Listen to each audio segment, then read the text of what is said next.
Hey, y'all, welcome to the episode today. This is a coaching episode. But before we get into that, I just want to make sure you all stay until the end after the coaching episode is over. I've been seeing something with my one on one coaching calls, and I really just feel the need to tell you all about how to solve this one capital raising obstacle and stumbling point. So enjoy this coaching episode with my friend Matt. You're going to love it. But after we say goodbye to him, just hang on a little bit longer so you can make sure to hear my final capital raising tip. It's kind of like, okay, I'm going to date myself, right? I'm 45. It's kind of like the secret songs that used to be on the end of CDs. You listen to the last track, and if you just let it run for an extra couple minutes, then you get a secret song. I'm not going to sing you a secret song. I'm not going to make you listen for minutes of silence, but I just want to make sure you stay until the end because I'm going to give you this great tip. I'm cracking myself up today. Okay.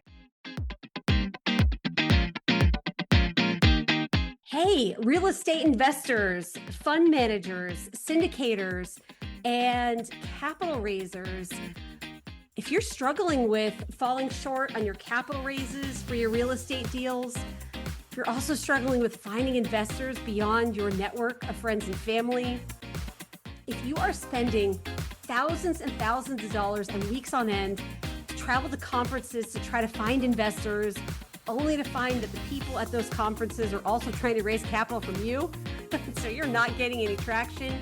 And if you're really struggling with predicting how much capital you can raise from a deal, because investors say they're going to wire to your deal and then they back out, and you are completely exhausted, hey, I've got you. Hit the subscribe and follow button, and I promise I will deliver free content to you every single week that's going to help you level up, make this capital raising game much better and more efficient. And we're going to do that week in and week out for you. Raising capital for real estate investing. Welcome, welcome. We're so excited to see you here. The podcast is growing, so I may be new to you. Just as a way of introduction, my name is Amy Silvis. I'm the founder and CEO of Silvis Capital, but I love teaching folks how to raise capital, which is why we do these coaching episodes. And I've got my friend Matt Murphy here with us today. Matt, thanks so much for joining.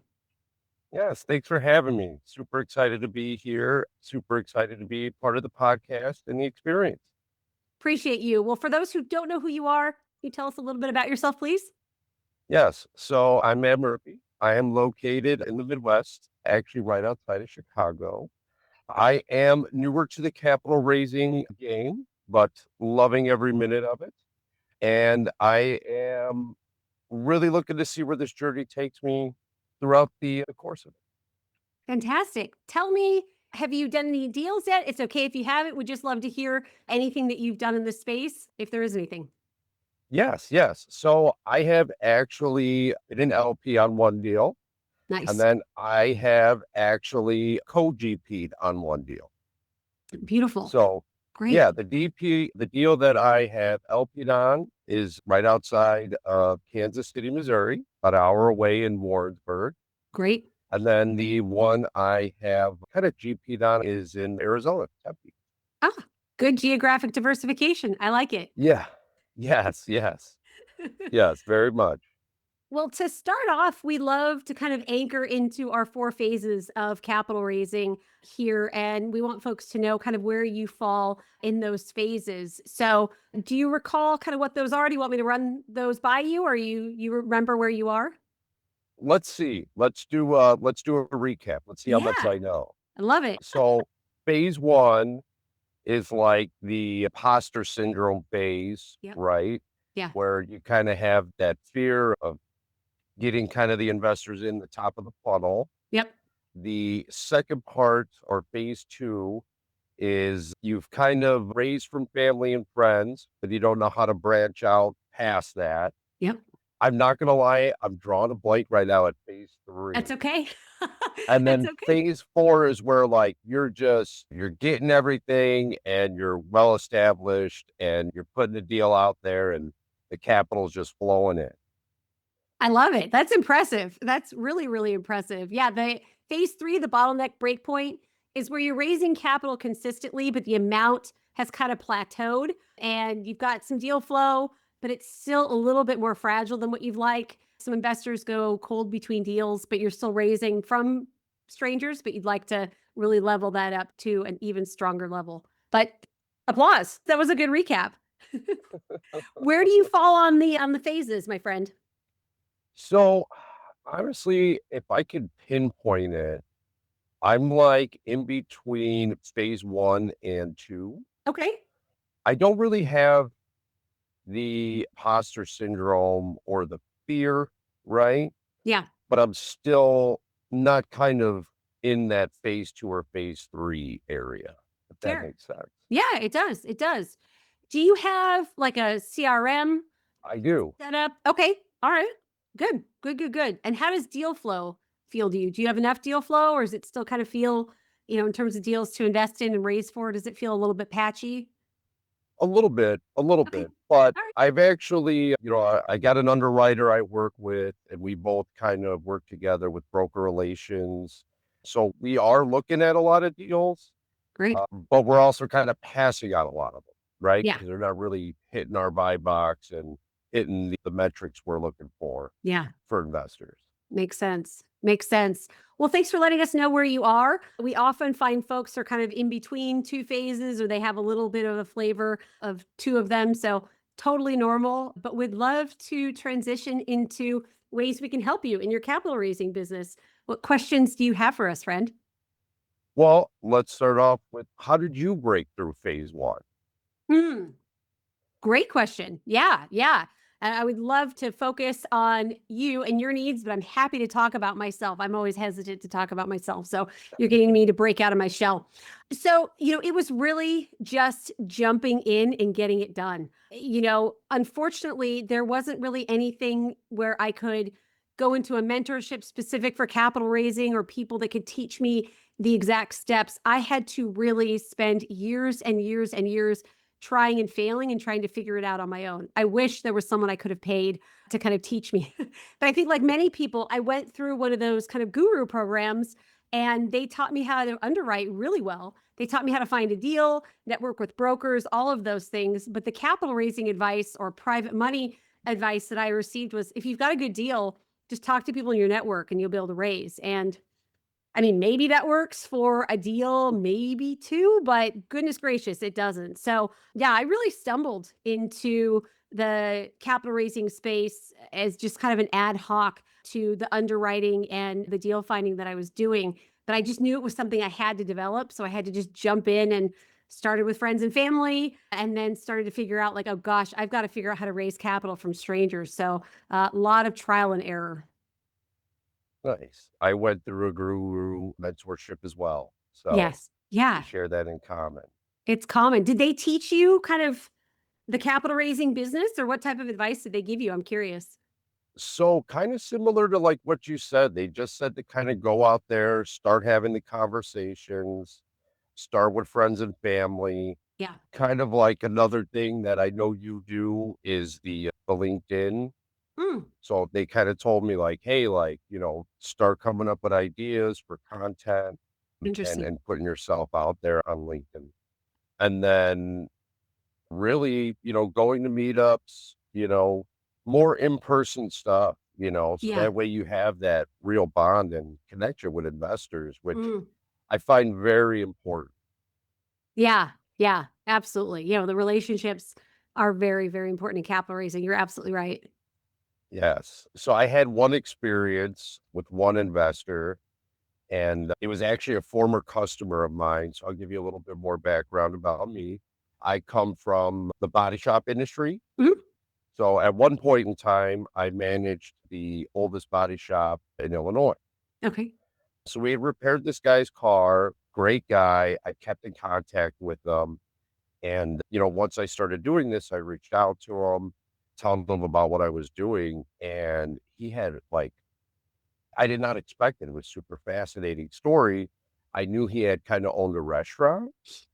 And then he told me that he actually had two properties, larger properties already. So one was like 280 units, another one was like 320 units, and they were both senior Section 8 housing. Mhm. So it was just kind of fascinating that just by asking these questions, he was like, "Yeah, I know all about this stuff." So Great. I presented a deal to him, and his exact words were, "Well, it's too small." Uh-huh. And I Yeah. was like, "Oh, okay. All right. So I Yeah. got to go out and find something bigger." Nice. Nice. Well, what other questions can we answer for your capital raising business? How can we help you today? Okay. So I know this is going to sound super generic, and you Mhm. may have been asked this before, It's okay. but if you had to start over on LinkedIn, what would Mm. your next 90 days look like? I had to start over on LinkedIn. What would my next 90 days look like? Yeah, that's a really good question. The first thing is I would define my target avatar. I see my students miss this every single time. And because I think it can be really intimidating, like the advice that you mentioned you got, figure out content on LinkedIn. Like, sure, anyone can post, but what's actually going to be effective? What's actually going to get people to invest with you? And it can feel like you're just shooting, in the dark for month after month after month if you don't get kind of the formula and the instructions. So it really all starts with our target avatar. And our target avatar can be whoever we want. We just have to make sure we understand this person, right? So it's not an age range, it's not a generic person, but it is, this person who's 54 years old, who works in this specific industry with this specific job title that has this number of kids, this income. So those are the demographics. And then the psychographics is where it gets really, really juicy. What is the number one pain point that your target avatar has? What is the number one goal that your target avatar has? What's the number one fear that your target avatar has? That's where the content comes from. Because I think a lot of us get excited about, I know this is about real estate and this is the deal that we can get and this is the location why and here's the return and all that. But a lot of people that are following your LinkedIn content are wondering, yeah, but why do I care? Why does it matter that you're getting this return? What is in it for me? So by defining your target avatar and really addressing, and to your question, forming content for the next 90 days, addressing how we can fix their pain points, how we can alleviate their fear, how we can help reach goals. And real estate is the vehicle. Real estate's not the destination, it's the vehicle. So really outlining, here's how we address your needs. Here's the vehicle that'll get you there and walking folks through that. That's the 90-day content calendar I would come up with. I love it. I love Yeah, it. it's a great question. Thank you. Yeah. And I was actually going to ask, like, how narrow would be like too narrow? So, like, for me, like my avatar, I had kind of written it all down. Like, so body shop owners, what are kind of their pain points, right? Or what are their pains exactly? Yeah. So there's a lot of tech shortage. There's a lot of issues between payment between them and the insurance company, the Hmm. labor rate, material costs. So how can we kind of help offset that with investing in multifamily real estate? Yeah. Well, as owners, they typically own the building, so they can benefit via the K-1 tax deduction, right? The tax credit. And right now, especially to 2026, 2027, you got the 100% bonus depreciation. Yeah. So it's like kind of getting them to see that, right, through that lens Yeah. and how it can benefit not only themselves, but their business, right? Mm, Because a lot of these guys, a lot of car guys, they take pride in what they do and of their hard course. work, right? Yeah, As they exactly. should. Yeah. So, being able to kind of pass that down to maybe their kids and stuff like that, this is a vehicle that can really help drive them to that goal, Love it. you know? Yeah. So Brilliant. that's kind of what I focused on, like my avatar, Yeah. or technicians, because I've been there. I've worked alongside a lot of these guys that Yeah. are, older technicians and they get in their 50s and 60s. And I mean, we're human, right? So we're going to wear down at some point doing hard labor. This could be a vehicle that could help them retire on their terms and at Yeah. an age that they feel comfortable with. Definitely, definitely. Yeah, I get this question from my students all the time as I walk them through defining their target avatar. Almost everyone is terrified to go too narrow. So, and it makes sense, right? Hey, Amy, I'm looking to raise capital. I don't care who it comes from. What if I cast my net too narrow and I miss all this other capital, right? And the truth is, if we're creating content that speaks to everybody, we're really speaking to nobody. We really want people to feel like we're speaking directly to them. So the answer is you cannot be too narrow. The more specific you can get, the better. And the irony of it all is when you go narrow, the net actually gets quite wide because people will start to see parts of the story that you tell in themselves. So maybe this idea of my body's wearing down in my 50s and 60s, that might resonate with somebody who's in some other sort of trade or just is a person that worked a white collar job and their body's just like, hey, we're not sitting all day at a computer anymore. They can relate to certain parts of the story of the content that you share and understand the vehicle of real estate to get to alleviate their fear or get to their goal. And so people will decide to invest alongside of you that aren't necessarily your perfect ideal avatar because they resonate with different pieces. And that's the magic of going narrow. You actually get more investors that way. I love it. And Yeah, then great another question. thing, because I know like it's not really a question, it's more or less a statement, but I know one thing a lot of people that, raise capital or teach raising capital, they always say, we're problem solvers. Mm, But I also like to think that we're problem finders, right? Because totally. sometimes people don't know that they have a problem or So see a true. problem, you know? Absolutely. Beautifully said. I haven't heard someone talk about this yet, but I think you're spot on. I think we're trained through the education system and through society.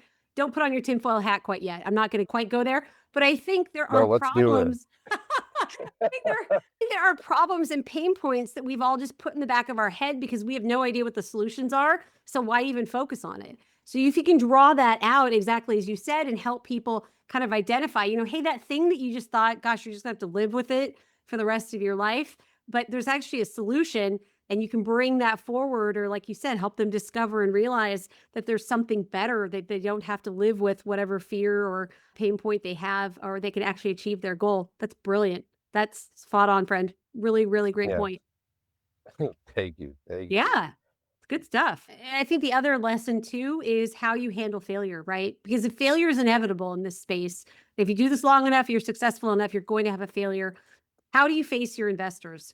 Do you hide? Do you gaslight them? Do you give them just like a generic boilerplate email? Or do you call all of them individually and talk them through what happened, answer their questions, sit with the discomfort of how upset they are, and not try to, gaslight them into everything being okay or it wasn't your fault or whatever? No, truly, I've seen it firsthand. There's Yep. lots of different ways that this type of loss can be handled. And, yeah, taking the time to be vulnerable and to be transparent is not the easy thing, but is definitely the right thing to do when things like that happen. So I appreciate you bringing that up. Well, thank you so much for joining. I'd love for folks to reach out to you. I'd encourage them to. What's the best way to get a hold of you? So you can find me on LinkedIn or you can visit my website, themidwestmindset.com. Find me on Facebook and feel free to book a call and reach out. Love to connect with whoever is willing to connect with me. Terrific. Thank you so much. We'll put all that in the show notes for folks to be able to access. Again, really encourage you to reach out. And thank you all so much for joining us today. Thank you, Matt, for your great questions. Really appreciate you. Awesome. Thank you, Amy. All right. Thank you for listening to this episode with my friend Matt. Wasn't that wonderful?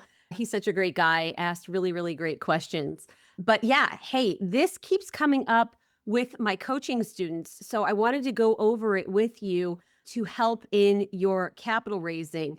As you're talking to potential investors, I want you to think of this three-part framework, and it's really going to help you raise more capital. Okay, so the first step is this is while you're talking to someone live, while you're talking to them on the phone, while you're DMing, while you're texting, it doesn't matter. I want you to ask yourself, does this person have a problem? So if you're thinking to yourself, a problem, I don't want you all out here just cold pitching people. Hey, I've got this real estate deal. Everyone's wondering, why in the world are you telling me about this? There's no context. It's like a cold pitch. And you know how we feel about pitch slapping people with a P, pitch slapping. So if you don't know if this person has a problem, or said another way, if this person has a goal, I need you to find it. Ask, dig around, build a relationship. Okay, so that's first. Does this person have a problem? Number two, can I help them solve it? Because, spoiler alert, you can't solve all problems. You can't help every single person reach their goal. So, once you identify what the problem is, what the problem the person has, or once you identify what their goal is, you need to ask yourself, can I help them solve it, or can I help them get to that goal? And then number three, is this person interested in solving the problem or reaching the goal right now? Not everyone's interested in solving it right now. So you may be spinning your wheels, emailing, building a relationship, doing a dance, trying to increase your capital raising capacity with an investor who is not interested in solving the problem right now. I know that sounds insane, but everyone has problems that they're just unwilling to solve right now, or they have goals that they're just not going to go after right now. So, do they have a problem? Can I help them solve it? Are they ready to solve it right now? This is going to open up a whole other dimension to your capital raising, truly. Because if you can't identify what this person's goals are or what their problems are, you are dead in the water. It's when you figure out what those are and connect it with, if in fact you do have the ability to solve it, that's where all the good stuff happens. Okay. Have a wonderful day, y'all. Thanks for tuning in. If you received value from this episode, please, there are a lot of you, hundreds of you that listen to this that haven't left me a review. It would be such a blessing if you would take a few minutes and leave me a review on Apple Podcasts. I've written one. Thank you so much. Talk to y'all soon. Hey, real estate investors, fund managers, capital raisers, syndicators. If you are struggling with predicting how much capital you can raise for a deal, because investors say they're going to wire, but they actually back out. You struggle with finding investors beyond your network of friends and family. If you find yourself falling short on your capital raises for your real estate investments, and you're spending thousands and thousands of dollars to travel to conferences all across the country, only to find that the people you're hoping to raise capital from are also trying to raise capital from you, hit the subscribe and follow button, and I promise y'all are going to love what we're going to cover here. I'm going to deliver free content every single week in and week out, to help you get to the next level in your real estate investing capital raises.